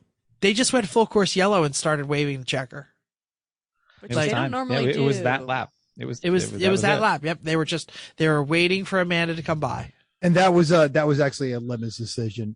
Brad was up there running. He was race control. He said, "Nope, we're not even." Yeah. It was Why bad. bother at that point? Right. It's not going to get cleaned up by the time it's over. Right. You're just going to create more of a dangerous situation. Yeah. Because it was right at past start stop. And it could, because it was going to be 3 cars. Yeah. So. And there were laps between first, second, and third, so they weren't hustling for anything. It wasn't seconds between minutes, seconds. And nothing was going to change with that much full course yellow. Everyone's just going to sit there in a parade. Right, you're right. Well, you're right. yeah. Right. As the Lementarians blew up a tire on that last lap too. Yeah. When did they do that? Were they the cause of the yellow at 1? No, he drove it in. Yeah. I don't know where the bit of tire was. That might have been the cause of the yellow at 1, because I saw him in 1A on the side of the road, but eventually he drove it in. Yeah. But, he said that might have been the cause of the yellow at 1. Right. Which people didn't have their eyes up. Yep. Yeah. I Half Dan came through and I didn't realize the tire because it was the outside tire. And he was like, I think there's something wrong with my tire. And I'm like, do not use this as an excuse to do a burnout. Oh no! It was evident that he'd been rolling for a while on nothing. It was steel belts. Oh, yeah. Anyway, does anybody want to say anything else about the end of the race or the race in general? Great. It was a great race. Great race. Absolutely. It was a great race. Yeah. The weather was fantastic. It felt like a long time too. The whole race. It felt like, I don't know. Felt like we were there for a while, which was nice. Yeah. Weather was. We did some more wrenching than I wanted to do, but it was all solvable problems, which is nice. And you had all the spares. High five. Yeah. Right. We've had some nasty, rainy, very cold weather. That was the first New Hampshire race where I wasn't wet. Yeah. Mm-hmm. I say good weather. Fine. Yeah, it was fine. It was cold. New Hampshire. Totally fine. Somebody was going to complain about it. I'm going to complain about it, but then I can't check it off my bingo card because I'm complaining about it. I was cold. I had eight layers on. It was sweatshirt weather. It wasn't winter coat weather. I wore a winter coat the whole time. So it depends on. Desert Boy was being mocked the entire time. Yeah. Does anyone want to talk about how well Sasha's Sentra did? Or just Nissans in general? Really? Because I don't know what they did. I saw him a lot. So Oh. Nissan, what's your Sasha and opinion I on talked a Nissans? lot. No, You're What's your fine. opinions on Nissans? he's trying. His He's car- trying to get his. His car Power looks pretty Nissan good. cars. Looks pretty good. They're fine. Let's go. Chrissy, I believe you have got a very pertinent safety topic I do. in a segment that we love to call Just the tip. Yep. Tip. So we're doing Halloween safety, and this is the adult version for Halloween safety. Okay. So Bow chicka bow wow. No, Oh, wait, not that's that not- adult. Is it? No, It's a sexy safety professional. it is. It's a little tiny high visibility vest, Put your candy Some in flags. my bag. right? Little hard hat that's pink. high-heeled safety boots. This- College girl costume, This which is terrible. lingerie and bunny ears, or By the lingerie way, and if you go as a kitty sexy ears. safety professional, and I am squarely looking at you, Dr. Florida Man, send us a picture. Oh, my cheeks hurt. Yep. This is not what I'm getting at. This is for okay, anyway. Check your porch light, make sure it's working, but make sure you turn it off if you don't have planning on oh wow. sorry. And we're done. Thanks for joining us. That qualifies as people skip over Chrissy. 'cause that was Yeah! heinous. Sorry. Okay, turn it off if you don't want visitors. Just be normal. Don't yell at kids. And make sure your sidewalks and driveways are clear. And this one's for me because we usually have a hose that's draped across the. So we make sure that tie things down, figure out what you're doing. Don't have cords and stuff if you're Our like. yard is an obstacle course. You got to get by the cars, the hose across the walkway, and then the bush full of bees. Yeah. So You are not lying about any of those pieces. And there's about 8 cars in the driveway. Yeah, I was gonna say if you're like any of us, there's like 37 cars. Like, kind of move them over so that the But on kids the have a up- place but to on the walk. upside, if you make it through the 3-pedal mafia, You will get a candy bar. Yeah, you get like a full candy bar and 2 White Claws, so it's totally worth it. Yeah. What? Only the watermelon ones because we don't like those. That's what you get. Okay. Anyway, I make sure your pets are restrained, even if you're dogs. Dogs like everybody. They don't like them on Halloween because kids are dressed up and they're scary. Make sure when you're right, that dog is very scary. Practice safe carving. So you never know when your knife can slip. We have some really sharp knives that we got for carving. So make sure that you are practicing safe. Nobody wants to go to the hospital with a carving knife. hospitals are closed on Halloween. Well, hopefully you're carving before Halloween, but they're still closed to that. Well, that and half the times they don't know if you're actually bleeding. It's fake blood. Yeah. There you go. Right. And then even if I think the hospital can tell the difference between the fake blood. maybe if it's real. If it's real looking, Tastes they like never ketchup. know. Ew. Go flameless. You could consider that. Don't have to have a candle in the bottom. You could just put a little LED light. They look pretty much the same, especially from far away. So consider that. And be extra cautious when you're driving because you never know where that little kid dressed up as the angry guy. He probably has a name in Squid Games. I don't know, the angry guy that dresses in black. He could be that guy, and you just won't. The be able to game see him. master. Oh, is that what his name is? No, Game I don't know. Master. I just said Okay, that. fine. The game master who is all dressed in black. When you have your little kid that's dressed in black, make sure that you can actually. And see he's got little tiny slits for eyes, and he can't see you. Or he's wearing a really cool the black mask that Eric made for the other game masters. You could literally not see out of that. And don't forget about those kids that have food allergies. Yes, that would be nice for you to do. So that's what I got. I'm sure there's more things, but be nice to people. That's A lot of awesome. people like them. What are we all dressing around as? Squid Games. Squid Games. I took the tape off of my shirt. I know you did. Because I wanted to wash it. I was like, "Where's the tape?" And he was like, "I took it off." Okay, well, I'm mine's still thinking on. about going as Oddball from Kelly's Heroes. And if you get that joke, I do. I don't. you knock it off with those negative rays. Worst costume most tasteless costume that you're going to see over the weekend? Sexy safety worker. Sexy safety worker. Totally. Yeah. I was going to say Cowboy Baldwin. I don't know. Oh, Too early? Too soon? No, it might be too soon. Oh boy. We're gonna try and end it up. Do we know what we're talking about next week? Apparently. We're back to SEMA, baby. We just got the you are, press notification. Well, we just got the press pass at the kid. Back off the mic a little bit. It's really loud. Sorry. And Because you're really loud, Jeff. You're really loud. Speaker in the mic. That's the problem. Yeah. All right. So our newest producer, Victoria Ward, got her press pass yesterday. So she'll Nice. be Oh, Will we have her as a guest? if she wants to be, sure. So yes, SEMA. We're talking SEMA, baby. Talking Seaman next week. All right. Bronco count. Ding. Yeah. I think regular Broncos. I think there's not going to be as many. There are too find few out. of them. All right. So thank you for downloading us. We hope you enjoyed this week's edition of Everyone Racers. We also hope you'll join us in the world of driving, racing, and building, because everyone can be a racer, even you. If you enjoyed this podcast, subscribe. It's totally free. Then go to iTunes and give us a 5-star rating. If you're watching on the YouTubes, right down there in the doodly-doo, just type up what you need. If you have any questions or show ideas, drop a comment on our Facebook page, or again, right there in the doodly-doo. Everyone.racers,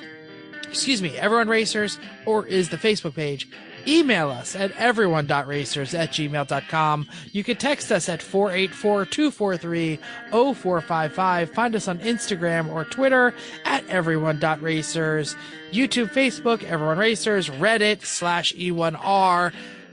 Way too many social medias. We are everywhere. Do you hear that, Ford? So give us a press car. Maverick. We'll We need a Maverick. we'll include it on all of those places. Or Hyundai Santa Cruz. We're down. Sure. New Civic, even. What a great car. Oh, now New you're Civic. crazy. Nobody gets those. Thanks again, and until next week, keep the shiny side up. Unless you're a SEMA truck and you don't have one of those drive shafts, you might want to keep those wheels down.